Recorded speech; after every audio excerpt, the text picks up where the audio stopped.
Je suis Henri Ruot, le papa de Quentin Ruot, et Laurence Ruot, mon épouse, la maman de Quentin Ruot.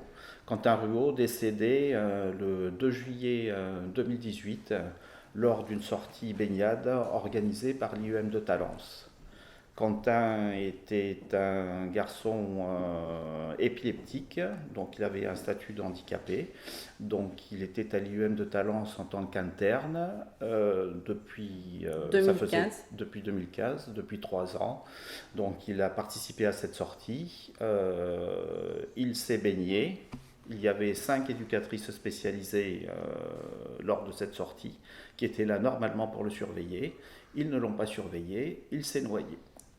Alors, pour compléter ce qu'a dit mon mari, donc il faut savoir que Quentin avait 23 ans, qu'il pratiquait régulièrement la natation. Il avait mis en place avec notre aide tout un protocole de sécurité, c'est-à-dire qu'il était pour lui hors de question d'avoir un contact avec l'eau, quel qu'il soit. Qu'il soit à la mer, sur un bateau ou a fortiori dans l'eau.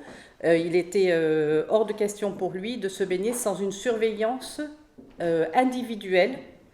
L'IEM de Talence était parfaitement au courant puisqu'il savait dans quelles conditions il pratiquait la natation. Ça faisait 3 ans, il avait des certificats médicaux, il a pratiqué la natation à l'université aussi, puisque la difficulté a été de trouver quelqu'un qui puisse l'encadrer. Nous avions demandé l'aide de l'IEM qui n'avait personne, donc on a cherché.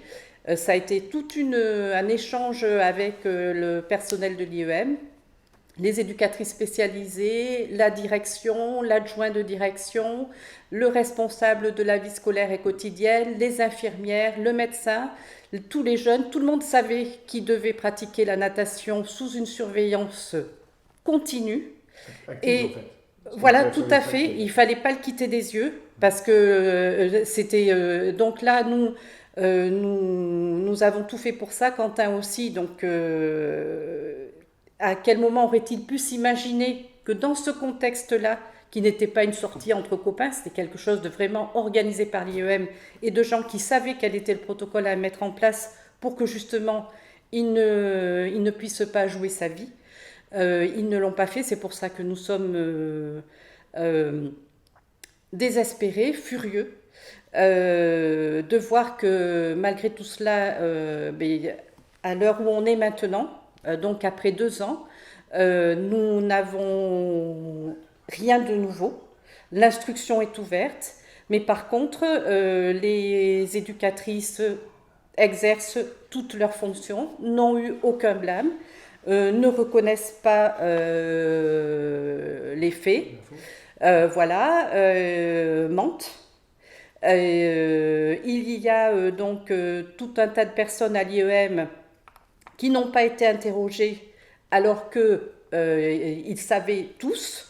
Donc on se demande ce qu'il faut faire pour que notre fils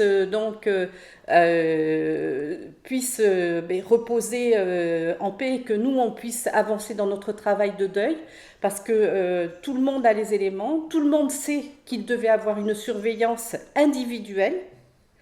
Pourtant, notre fils, il avait 23 ans. Quand on le voit sur les photos, c'était un beau garçon, il était autonome, il était intelligent, il savait nager. Mais tout ça fait que ce qu'on veut bien faire comprendre, c'est que l'IEM savait qu'il fallait le protéger, parce que notre fils, il était vulnérable. Il ne pouvait pas assurer sa protection tout seul. Et eux, ils ont complètement délaissé notre fils. Il était dans une structure qui accueille des personnes handicapées qui ne peuvent pas assurer leur protection seules. A fortiori dans cette pathologie de l'épilepsie où dans l'eau, eh bien, vous avez un risque, si vous faites une crise, un risque de noyade qui est, je dirais, très important. Par contre, si vous êtes surveillé, il n'y a aucun risque. Donc, nous, on ne peut pas comprendre comment il n'y a pas eu des sanctions de prise, des mises en examen de ces personnes, des auditions plus importantes. On se sent complètement démunis, on a frappé à toutes les portes parce que nous, ça a été notre combat durant toute sa vie, de pouvoir lui permettre de faire des choses dans la sécurité. Là, on avait tout fait pour qu'il puisse faire les choses dans la sécurité, et lui aussi, et il est mort. Donc, qu'est-ce qu'il faut faire?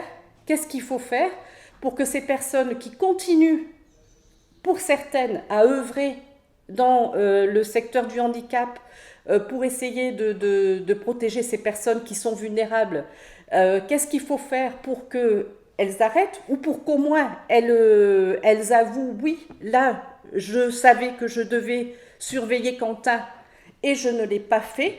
Personne ne dit ça clairement. Il y en a qui savent aussi, qui savaient qu'ils devaient surveiller Quentin et qui se taisent.